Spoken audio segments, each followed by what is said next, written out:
Welcome to April's Garage. Tyler Hoover is back in the Tesla world, and he's already regretting it. What's going on? Not because of the car. The car is wonderful. It's Right. a 2021 Tesla Model S Plaid. Right. So it was the fastest accelerating car in the world at the time. A little over 2 seconds, 0 to 60, 1,000 horsepower tri-motor. So when you put it in that drag mode and you launch it, plaid drag mode. Drag strip mode, yes. It is so cool. It is like any roller coaster you've ever been on. It is wild. It is fun. New is about $140,000. Right. Tesla has since lowered the price, and now you can get a brand new Plaid for like $90,000. So imagine you're the dummy that paid $140, and then Tesla even lowers the price to $90.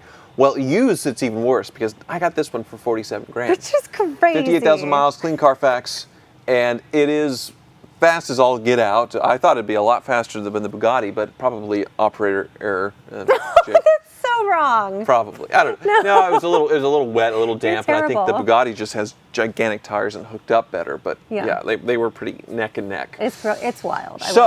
I don't regret the purchase because of that. It's a cool car for an amazing price. The depreciation is absolutely unreal. But what was that one new that you have? That was 140. 140. Yeah. Now they're about 90. Yes, I just said all of that in the beginning of the video. I know. It's you're typical. Okay, but. Anyway. So what's going down? What's going down is depreciation, and I think part of it has to do with Elon's recent behavior and his designation as the best buddy through to Mr. Trump, to the president. Yes. And him being all political on an electric car brand, which is more of a, I would say, a liberal-leaning purchase for people anyway, at least for people to go, certain in that direction. And Elon going far right with Trump, he's turned off a lot of his customer base, and I feel like that probably has a lot to do with the sales slumping at Tesla. Right. And what I didn't realize is people thinking me buying a Tesla means I support Nazis. Wait, did people comment when you posted? Yes, you bought a Nazi mobile. Wait, they said that in the comments? Yes. Stop it. I support everything Trump says and Elon says and Nazis because Elon waved in an interesting way at a rally. Yes. Yeah, that was. Whereas, like, my heart goes out to you, and I'm not going to replicate it, but it's like. Okay.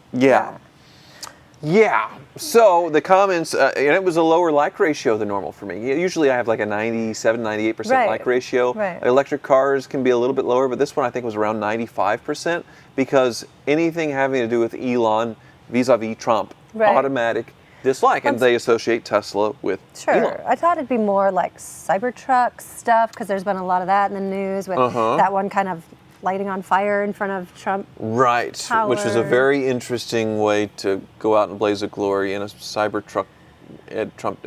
Very odd. Nobody really understands it except the guy who did it. But Cybertruck owners are actually getting together and they're talking about how they're worried about hate crimes being committed against them. Right. Which I guess I'm glad I got rid of my Cybertruck, but there's been a lot of instances of Cybertruck vandalism that have been recorded in this article by Jalopnik. So in this article, he was following a thread about Cybertruck owners being worried about hate crimes. And one person said their tires were slashed on their Cybertruck while they're at the airport. Another one said their driver's door was keyed in Seattle.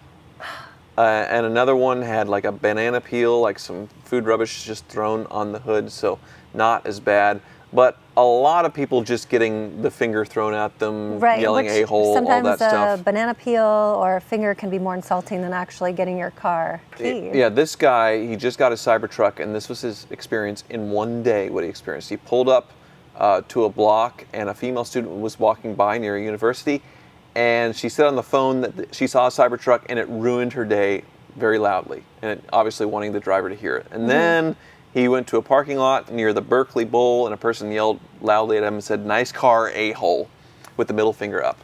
And then he was riding in a Cybertruck across an incoming traffic. A cyclist gave him the finger while he was riding his bicycle at the Cybertruck. Just for having a Cybertruck. Just for being in a Cybertruck. Right. I assume there's no other stickers or paraphernalia, but just the association with it now is extremely, extremely negative. And I guess with Teslas across the board. Sure.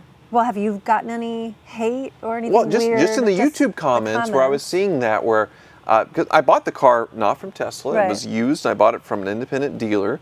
Interesting, they had converted a Gander Mountain into a car dealership, So which, you know, cool. an outdoorsy store made into like cool. high-end fancy car dealership. Gander Mountain's the best. They had some really cool stuff there. So there was no money given to Tesla at all for Right. this used Plaid, but me buying it even used supports, I guess, Tesla's used values and helps them in some way. And now I'm supporting Nazis because he waved like that. Right. It's very, I mean, people are just so spun up, Sure. obviously. So how do you feel about it? Do you feel like you should sell the Tesla, or where's your train of thought? Well, I want people to, for the most part, like what I buy. Right. And obviously, people are very upset and emotional about the political situation and Elon, whatever influence he threw in as the richest man in the world to have this election result. And, Sure.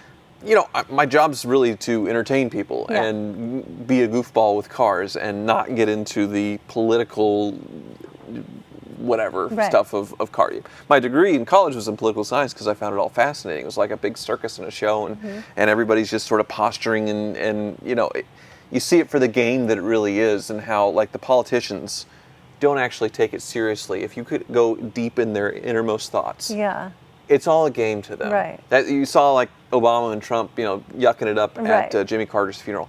It is all a game to them. Yeah. They really don't care in that sense as much. You know, it's about winning and getting their base fired up. So Sure. yeah. So I just want to have fun with cars. Right. Like I don't, when I see Cybertruck, I don't make that association, but there are some cars where, you know, like the General Lee, and you'll make an association with that. We don't Yeah, see that's a rough those one. anymore. That's a rough one. Right. Yeah, the Confederate flag on the roof of the General Lee has Right. sort of been associated with the similar as the Nazis and the white power, you know, the KKK and all that stuff. Speaking of stupid Cybertruck owners, so I sold mine. Okay. Yes. I sold mine. I traded in for the Lyrique, which has been interesting. It needs to go in for a recall after it bricked while we were out of town. They have a fix for that. Well, apparently there's a software update. So there was a whole video that we shot, but then it just turned out we needed to charge the battery. Not the big. This is what a pivot as far as the tangent going. Sure. But we needed to charge the little 12-volt battery to get it come back to life because I guess the radio kicks on or some other thing, and it drains the battery in the car completely. Right. As far as the starting battery and the main car battery, not the big electric battery that actually runs the car down the road. Right. So it needs to have that, but other than that, the Lyric has been wonderful. No regrets, right? Right. No, that's my favorite car to drive around town, and I've said it before that I shouldn't be saying it, but I love an electric car for short range around the town travel. Well, I traded in the Cybertruck and got whatever it was, $111,000. I paid $102,000, and they had it on their lot for months and months and months. Eventually, they turned it loose for who knows what price, but they lost their butts on it. And now the current going rate for a Cybertruck is $80,000-$90,000 with some miles for not a base one, not a Cyber Beast or whatever. And somebody was, well, they were really stupid, and they bought their Cybertruck for $200,000.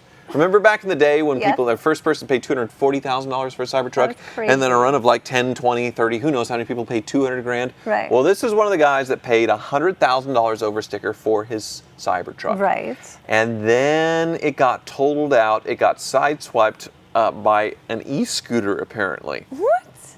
And the e-scooter probably didn't make it. The e-scooter did enough damage to blow the airbags, do enough damage to total out the Cybertruck, and it needed to be towed off. And Totally. the insurance is only willing to offer him fair market value because he doesn't have gap insurance or agreed value or anything. Sure. So they're offering him like $70,000, $80,000. Oh my gosh. What do you do? He in owes that situation? $170,000. And so you just have to pay like double for your Cybertruck out of your own pocket. Well, he's going to have to come up with an extra $100,000. Yeah, that's crazy. Or have the car repossessed by the bank that actually was dumb enough to loan him that money. Sure. Because obviously paid $200,000. Right. Still owes $177,000. So he didn't put very much down. Right. Not making a very big payment. So he's already making a huge So mistake let's there. say you get repossessed. What are the consequences? It messes up your credit? Yeah. Do you file for bankruptcy? Right. They Like, go what and is they the- auction off the car, and you're still sort of on the hook for getting paid. I guess you eventually can file for bankruptcy, but it is just a messy way to avoid paying. But basically ruins your ability to borrow to buy another car, buy a house, buy everything until you file for bankruptcy or enough time goes by, like long time goes by. Okay. So he's really smoked. Right. He's really smoked. He's $100,000 upside down on a Cybertruck, and he was complaining about it, complaining that he wasn't getting paid Yeah. what he paid for it when he didn't have the right insurance, and he didn't pay fair market value, and he didn't put very much money down. I mean, it was an Right. enormous risk. Well, I mean, like, let's say, because they're just, bidding over MSRP or whatever, like, let's say at an auction, there's some, 70 Chevelle, LS6, cool one, whatever, and Right. two guys just really want it, and they're going, $500,000. Uh-huh. Would the insurance company cover that, even though that shouldn't be the actual value? On a classic car, all of my cars have agreed value. And sometimes they've asked, hey, could you show me the receipt for what you paid for Right. it? I think, like, when I added your Grand Camino to my collector car policy, they're like, can you show me what you paid for this? Because What is it? what the hell is it? Yeah.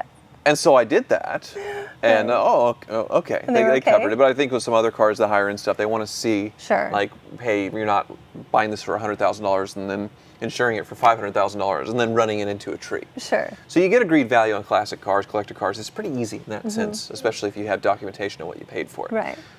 With modern cars, it's really tough, and we see people with their Ferrari, SF90 hybrids, where they paid $700,000-800,000 for it. Now it's worth, $300,000 or $400,000. Sure. Yeah, they're stuck. There's Yeah. so many instances of that where, if you can't afford the accident, and obviously you have a multiple six-figure bank balance over what the car is worth, every time you drive it, you're risking bankruptcy. Which, Right. if you don't have gap insurance, which gap insurance insures the difference on a car. Say you bought it for $30,000, it's worth $20,000. You hit a tree, then the gap covers it. But they don't. I don't think they have gap insurance for multiple six figures of, I feel like of stupidity. This is turning into an infomercial with Hoobie's Gap Insurance. Oh no! I mean, I wouldn't be in the gap insurance on these very expensive cars. That would be a losing thing. But Right. usually, a bank or a car dealership on a normal car, like on a Kia Telluride or whatever, when they're paying 10 or 15 over sticker, they're like, get gap insurance or you're Right. an idiot. Yeah. And the people that did great, and actually a used car trade-in. Secretly under the table when someone's trading in, say their Kia Telluride or their Hyundai Palisade, and the people owe 15 or 20 grand more than it's worth. They Right. kind of go, "Hey, you got gap insurance? Ooh. See that big tree over there? Just Stop point it. see the tree, and then you can walk away from the car." So, yeah, you're probably going to see a lot more totaled out modern SUVs for that reason. Right. This guy, I don't know what he should do.